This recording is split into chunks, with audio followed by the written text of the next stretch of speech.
So even though we just completed the Passover season, time of deep reflection and renewed commitment to God, I want to talk on something that was brought to my mind between some of the messages we heard and some discussion with friends.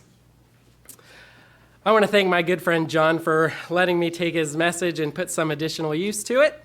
I hope my presentation of the material is meaningful as I found it to be.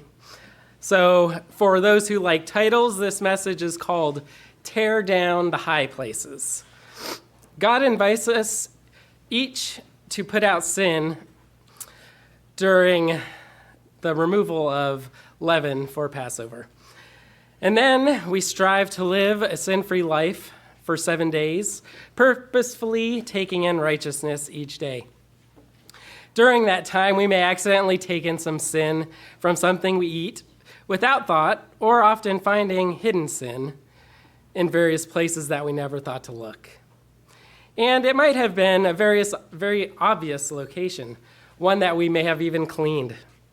Similarly, sin can be found in our lives after repentance. Some easier to find than others, but some can be extremely dangerous, high places. So the purpose of this message is to understand what the high places were, why God demanded their destruction, and how we must identify and tear down those high places in our own lives. In ancient Israel, high places were not minor issues. They became the center of some of the most severe and spiritual and moral failings of Israel. So first, we're going to take a look at exactly what the high places were and why God opposed them. In the Old Testament, the high places were physically elevated worship sites, typically hills, platforms, or shrines. They were actually high places that people could see from all around. Early in Israel's history, before the temple, some were used for worship of the true God. But over time, they became synonymous with abominations, practices God found loathsome because they contradicted his holy character. The corruption of these sites went far beyond just idolatry. One of the most horrifying examples of this was child sacrifice. In Jeremiah 19, verse 5, God said, "Such practices were never commanded, spoken of, or especially never entered his mind as something to be done." High places also involved sexual immorality and ritual prostitution, a direct desecration of God's design for marriage and purity. They were also centers of sorcery, divination, and forbidden spiritual practices. Places where pagan worship was blended with God's worship. They were not just wrong locations.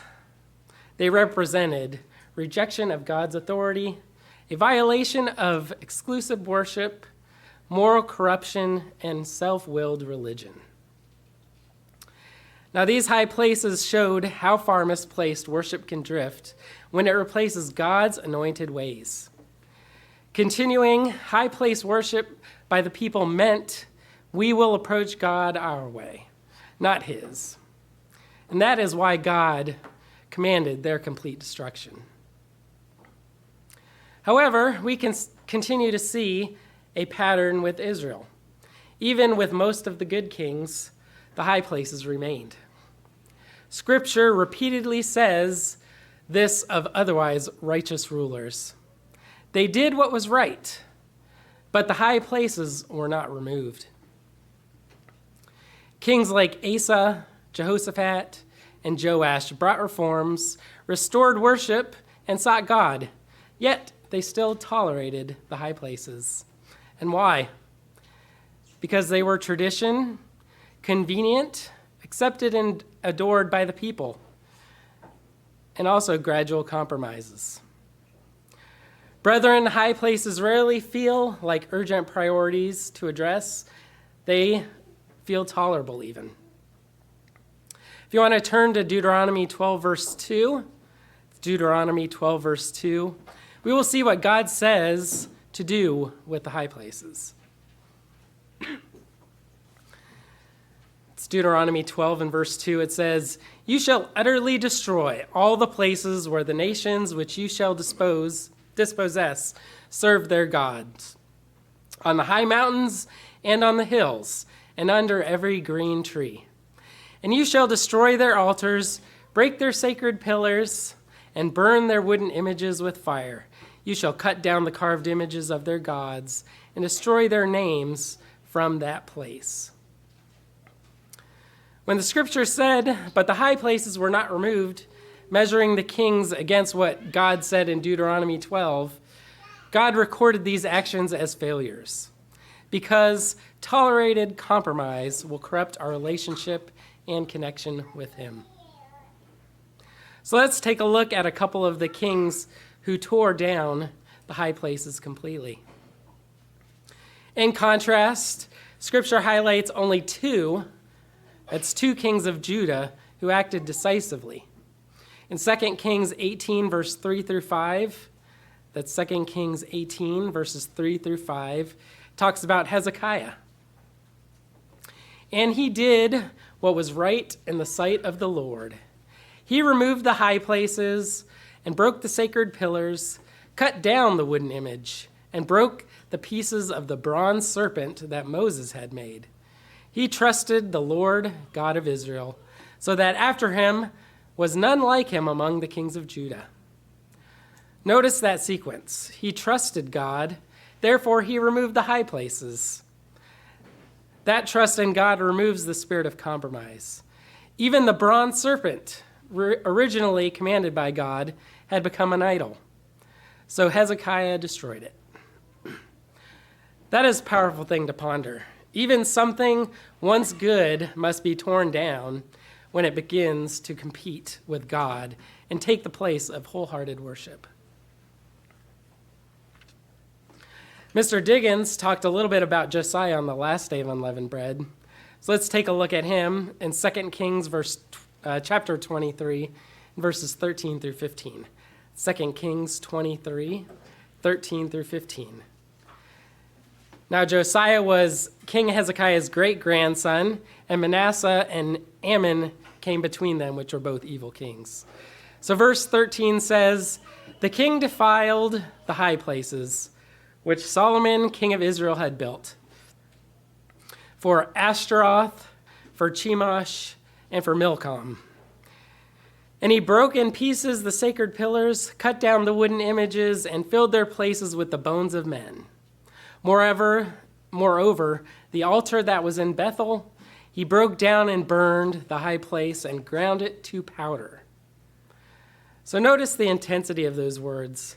He broke them, burned them, and ground them to powder. They were desecrated permanently. Josiah didn't just reform the high places, he destroyed them beyond recovery. And that is a good reason why Scripture says, no king turned to God more fully. So where are our high places today?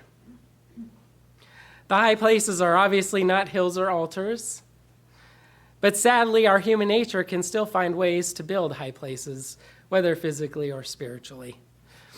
Most of the perverse or abominable things that are done today are not generally religious in purpose anymore, like they used to be, even if there are remnants or practices that have continued on in the world's cultures. No, for us, high places are areas of compromise we allow to remain in our lives while still following God. So let me share what I have come to see more and more about one of my high places. Being an extrovert, even if a strangely quiet one, I do love activity, doing things with people, going somewhere, keeping busy physically, or keeping my mind busy outwardly by listening to music, books, TV, playing games, especially when I am by myself, mostly doing all sorts of types of things that I enjoy.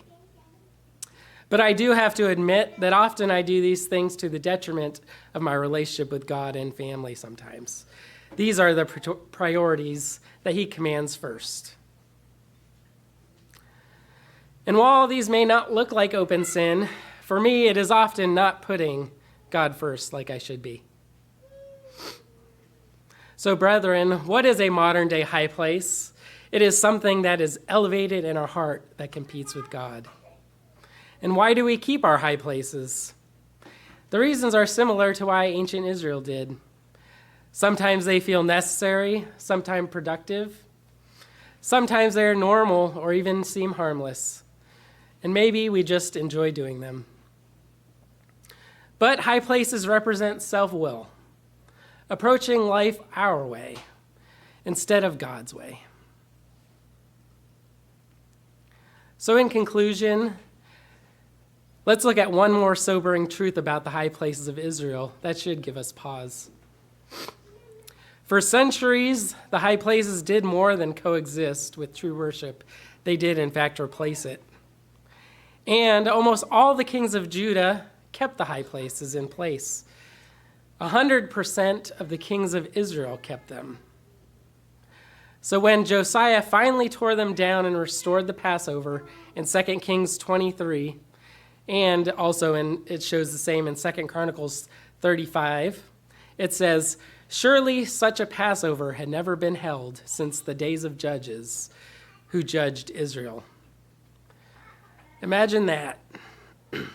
For centuries, over 300 years, God's people had never truly kept such a meaningful Passover, even with Hezekiah earlier tearing down the high places. That means Israel had no remembrance of deliverance, no covenant renewal with God, and no humility before God. That it was tolerated, those high places were tolerated in Israel. They slowly replaced the central act of worship that God commanded. And this is what high places can do in our lives. They rarely remove God outright, but they replace him gradually. Our desire for control may replace trust. Our work replaces worship. Wealth can replace dependence. Activity replaces our time with God. And eventually, what should become central becomes occasional. And what should be occasional becomes central. So how can we do the same as Josiah and tear down those high places? First, we must identify them honestly. Call it what it is when we see it, compromise, and remove what feeds it. We must repent. Replace it with the obedience of God's commandments. We must act decisively. We must act now without delay. For this is a reminder for you and me to tear down those high places. Because high places rarely fall slowly. They fall when we choose to follow God fully. Brethren, now that the Passover and days of unleavened bread are over, may we continue to put sin out of our lives spiritually by going before the Most High in humility, asking him to reveal and help us tear down every high place in our heart, and that way we may replace it with a desire to follow him and his ways.